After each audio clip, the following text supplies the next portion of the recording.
Welcome to Structured for Success, environments that promote child engagement.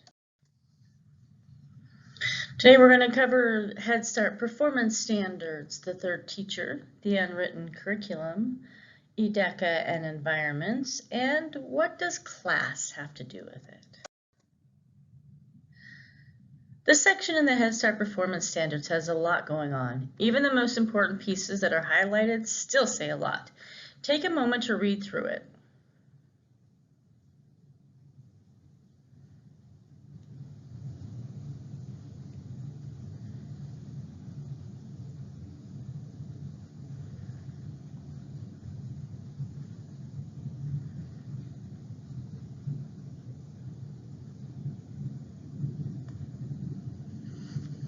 We're going to pull this apart a bit and look at each piece as it pertains to the environment. According to Child Care Aware of America, responsive caregiving recognizes that every child has unique needs and preferences, and that young children learn best through back and forth social interactions with trusted adults. Consistent back and forth social interactions help build strong and trusting relationships because the child learns emotional security. Simply put, they know what to expect and that their needs will be met. This foundation of trust helps support a child's engagement, learning, and other positive outcomes that continue through adulthood. How do we increase our skill as responsive teachers? The first step is to recognize that each child has unique needs, temperaments, and preferences. Then, observing each child's manner of interacting with the environment, their peers, and the adults in their lives. How do they handle challenge? How do they express their needs and wants? The next step is adapting the environment and your behavior in a way that is responsive to what they are telling you with their actions, sounds, or facial expressions. Two key things to recognize about responsive teaching is the importance of responding in a culturally responsive way and working as a team. Responding in a culturally responsive way means not just interpreting the child's wants and needs through your own lens, but through their lens. To do this, we need to build relationships with their families, learn about their cultural norms, and the meaning that they assign to their children's temperament, preferences, and needs. Secondly, work as a team. No one teacher can be completely responsive to all their students all day long, and they shouldn't. Have team meetings in the morning to discuss any specific plans, such as a certain teacher offering support during transitions to one or two children who need it. Use crosstalk to express needs. For example, saying, "Teacher Jane, I see Johnny may be feeling frustrated right now, and I am working with Maria right now. Are you able to check in with Johnny?" Not only does this ensure each child is getting their needs met, but it also lets the child know that they are seen and valued and help is on the way. There are many ways to define effective teaching because it encompasses so many things from approaches to outcomes. Probably the simplest definition is teaching that results in the achievement of a predetermined goal. For Sound to Harbor Early Learning and the Office of Head Start, the goal is the school readiness of children from low-income families. The ELOF provides the specific domains of learning which need to be addressed, as well as the indicators that demonstrate when they have achieved them. GOLD is a tool we use to assess where the children are on the path to school readiness and identify their strengths and needs. In summary, effective teaching results in children who are ready to succeed in school. Practices that teachers use in effective teaching include a continuous cycle of observation, assessment, goal planning, and individualized activities. First, the teacher observes the child as they interact with their environment. Then they assess those observations using the GOLD assessment tool. Using that data and the ELOF, the teacher is then able to define an individualized goal for the child. When they write their lesson plan, they are sure to include activities that will support the child in achieving that goal.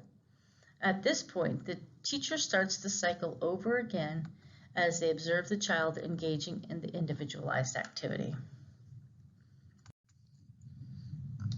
Please take a moment to read Head Start's definition of learning environments.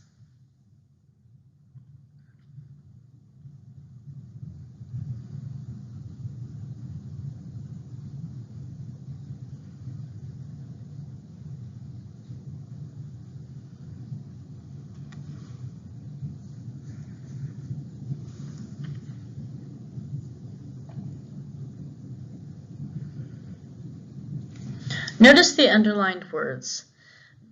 These are key phrases to keep in mind when designing your well-organized classroom.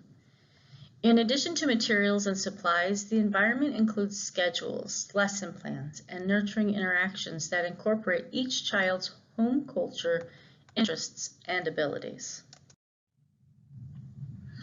This means that each learning space should be well organized, easily accessible, clearly defined, and offer a variety of age-appropriate equipment, materials, and supplies with opportunities for choice, play, exploration, and experimentation both indoors and outdoors. These components create the foundation of the environment, much like a skeleton is the foundation of our bodies. The often overlooked component of the environment is how these spaces are used. Positive environments include consistent routines that are intentionally planned to support and nurture each child's growth and development. This is accomplished through daily schedules which meet the children's needs, lesson plans that follow the children's interests and support individual goals, and integration of the child's home culture throughout the classroom spaces and activities. A key component of maintaining an organized, nurturing, and safe environment is active supervision. It is easy to get caught up in an interaction or activity, so we need to strictly follow the Head Start standards and our program policies to ensure every child is continuously being supervised. This topic always reminds me of a kiddo who was playing teacher. When I asked her what teachers do, she said, "They count kids and wash hands all day." There was no doubt in this child's mind that the teachers were keeping an eye on them because she saw that the teacher's primary job was keeping track of them. So let's dig a little deeper into active supervision. Active supervision is a set of strategies for supervising children in the classrooms, outside on the bus and on field trips, or anywhere they are during their time in our care. As recommended by the Office of Head Start, we have action plans to ensure we always provide a high level of active supervision. It includes 6 strategies that work together to create an effective approach to child supervision. Number 1, set up the environment to supervise children at all times. This includes developing and posting a daily classroom schedule for children, teachers, substitutes, and volunteers to follow that helps to keep the day predictable. The height and arrangement of classroom furniture and outdoor equipment should be considered to allow effective monitoring and supervision of children at all times. Number 2, position staff to see and reach children at all times.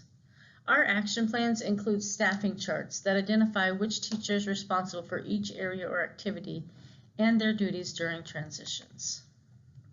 Number 3, scan the environment and count the children. This is especially important in play areas and on the playground when children are constantly moving. Each staff member should scan and count children often, especially before and after transitions. Staff need to communicate with each other so everyone knows where each child is and that they are safe. Alert other classroom staff when a staff person or a child has to leave the area so everyone is aware. Number 4, listen closely to children and the environment to identify signs of potential danger immediately. Ever have that moment when the noise level suddenly gets very quiet? Generally, this alerts us that something is up and we better check it out. Paying attention to auditory clues help to enhance our abilities to respond quickly and keep everyone safe. Number 5, anticipate children's behavior to give children any needed additional support, especially at the start of the school year and during transitions. Children who wander off or lag behind are more likely to be left unsupervised. And finally, number 6, Engage and redirect when children are unable to solve problems on their own. Offer different levels of assistance according to each child's individual needs.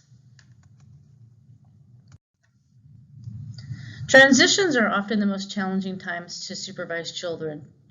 To prevent children from being left unsupervised, program plans should include specific strategies for managing transitions throughout the day, such as when children arrive, leave, or move from one location to another within the center. Number 1, develop specific plans for regular transition routines. Think about each transition and plan for who will do what during them, and write it down. Make it a plan. Number 2, ensure all staff know when transitions will take place to provide constant supervision. Keep an adult version of the class schedule posted in the classroom for staff and families to easily reference. Number 3, discuss how the team will maintain appropriate adult-to-child ratios when a teacher needs to leave the room. This includes strategies for posting how many children are currently in the classroom and planning coverage times for breaks. Number 4, ensure parents understand their responsibilities during drop-off and pickup of their child. Communicating with families about our active supervision procedures will help them to know their part when dropping off and picking up their child. Number 5, limit the amount of time children are waiting in line to transition. One way to do this is to place Mighty Minute pockets near areas where children often have to wait, such as near the door to go outside. Plan who will be responsible for engaging children with the Mighty Minutes and who will be assisting the rest of the children. If possible, stagger transitions so there is no need to wait in line. For example, allowing children to wash hands as they finish cleaning up their area instead of requiring the entire classroom to be clean before anyone can transition. Number 6, reaffirm to children what adults expect during transitions. Using parallel and self-talk during transitions help children to remember what they should be doing. Try not to tell children what to do, but guide them instead. For example, instead of saying, "Go wash your hands," you can say, "What should you do after you use the bathroom?" Or instead of "Put your coat away," you can say, "Where should you put your coat when you come in from outside?" Our program has various forms available to you to help plan for and maintain safe environments for the children. They can be found on the We Are ESD website under Early Learning and Forms. As early childhood educators, we are lifelong learners. No matter how much we know, there is still more to learn. Engaging in professional development to increase your knowledge and skills benefits your personal growth, and it also helps to improve child outcomes. You are provided with continual professional development through practice-based coaching.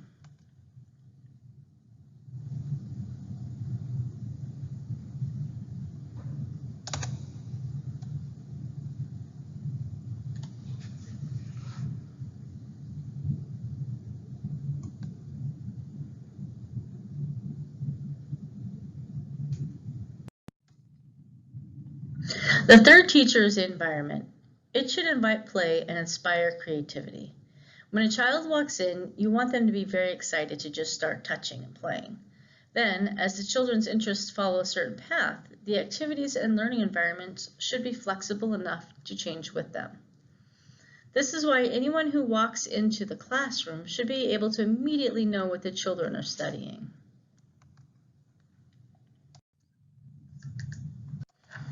Hidden curriculum refers to the unwritten, unofficial, and often unintended lessons, values, and perspectives that students learn in school.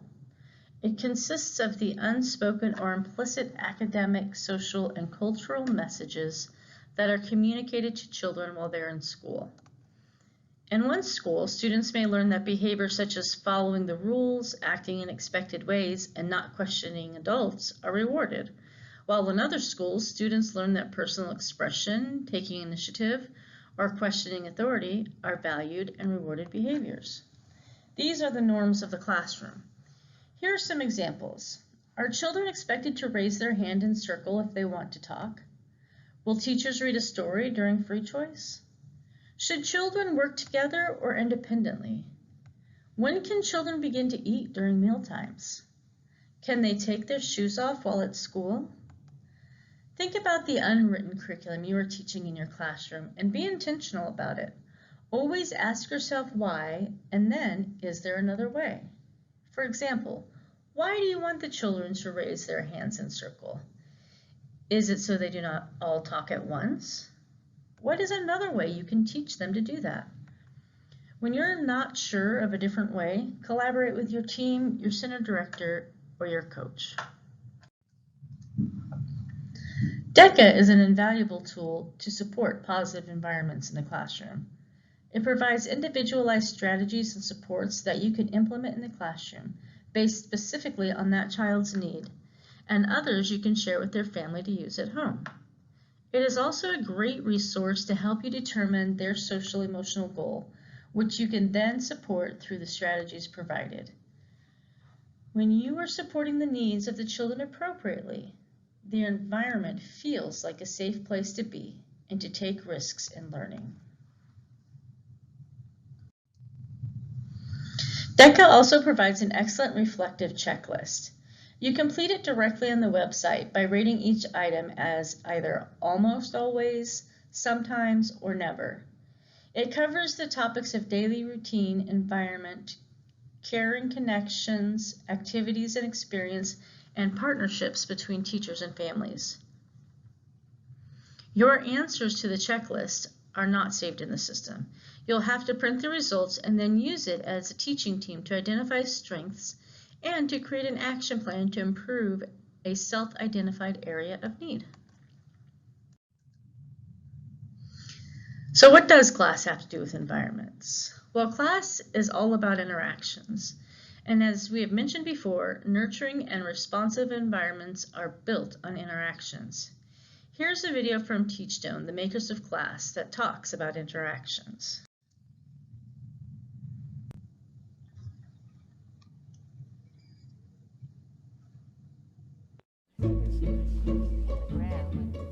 We probably all can remember one teacher who really changed our lives. And when we think about that teacher, what we think about is the relationship that they had with us, how they motivated us, how they pushed us, how they supported us. And it's really those teachers and those experiences that can be life-changing. Interactions matter. Interactions matter. Interactions matter. Interactions Matter. Interactions matter. Interactions matter because they engage kids. They draw children to the resources. Interactions matter because research shows that children who are in warm, supportive environments have better improvements in academic skills as well as social skills.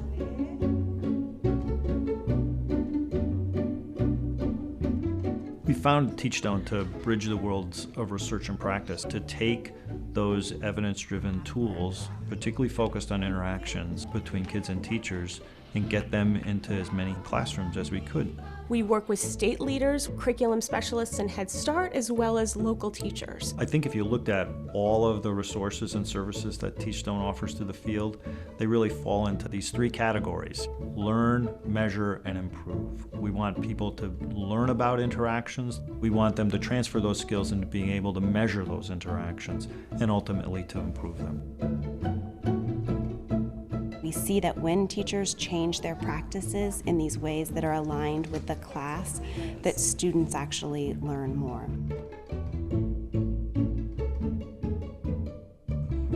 The class is the most researched tool for observing teacher-child interactions. When I was first introduced to the class model, it was exciting because I felt like somebody had been following me for all my years of teaching and had gotten it. This is what good teaching is all about. I look at the latest research, and this tool captures all of that. When I use this tool and meet with the teachers, I'm giving solid feedback to the teacher to make sure that the student is learning in the classroom. The class is being adopted on such a large scale because organizations are looking for tools that can improve learning that are based in research. We work with organizations and help them unpack very complicated research that comes out of universities and apply it to the real world.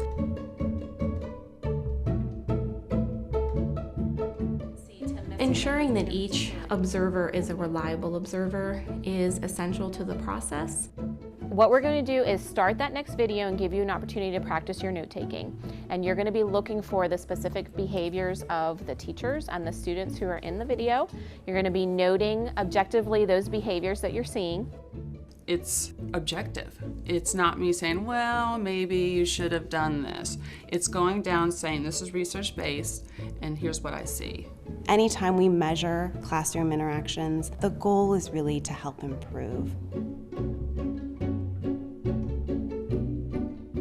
Effective teachers are the ingredients of learning. Being able to quantify interactions provides a really powerful lever for change. When teachers change their practices in these ways that are aligned with the class, students actually learn more. The class is having an impact at large organizations at the state level through QRIS systems and Head Start, but it's also having an impact at smaller organizations. We have seen results with the kids in those classrooms. It's like finally somebody has decided to do what we need to do. Ultimately, everything that happens in classrooms is about interactions. I think we all have a responsibility to ensure that every child has access to the most effective teacher possible. I hope someday it's a guarantee.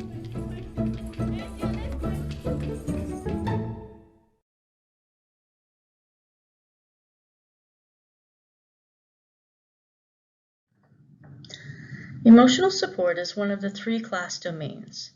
Within this domain are the dimensions positive climate, negative climate, teacher sensitivity, and regard for student perspectives. Negative climate is the one dimension we do not want in the classroom.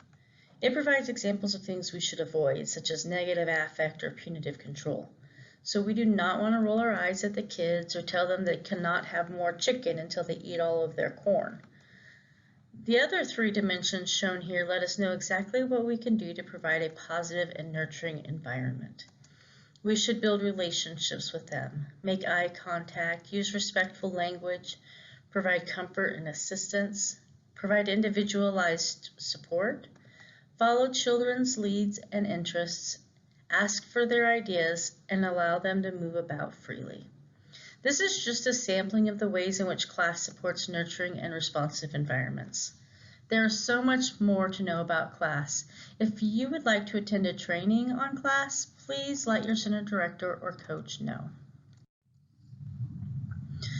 As a tool for you to aid in your professional development, you have been provided with a crosswalk of the class domains and their associated domains in the ELOF. The numbers below each dimension references a 15-minute in-service suite you can watch to build your knowledge and skill in that area. The website where you can find the suites is listed at the bottom of the crosswalk. All right, that's everything for this section of the training. Please be sure to complete your post-assessment and turn it in. Thanks.